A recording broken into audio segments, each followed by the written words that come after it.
नमस्कार जय जगन्नाथ। जो मैंने भावुं ना कि पैसा रोजगार करा बहुत सहज भाई मैंने मुझे गोटे कथा कहूँ। आज मुझे सकाल 3:30 मुझे कम को बाहर 3:30 बर्तमान टाइम है सकाल 6टा आई जो 2-3 घंटा भितर रहा 3 घंटा भितर मोर अर्निंग है 30 टका। तो मुझे कहूनी कि जो 3 घंटा मुझे कम कर 30 टका वर्थ इट अच्छी वर्थ इट नहीं बट कथा रहा कि जो पैसा कमाई आम मैंने राति शोनी मैंने 3:30 कौन लोक मैंने देखिए बहुत सारा लोक मैंने सकाल उठा इच्छा हुए एंड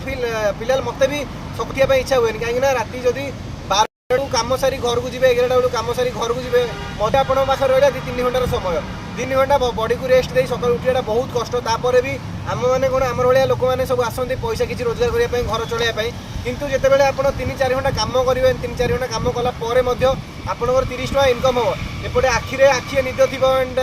मैंने कौट गोटे बसते निद आसो शोवाई कौट गोटे जगह बसते मशा बाड़े बट जब आप अर्निंग हो कौ टाइप लगे दैट्स व्हाई मुझे कहूँ जब आप पैसा जो मैंने भावुँ पैसा कमाटा भाई सहज एक्चुअली सहज नहीं।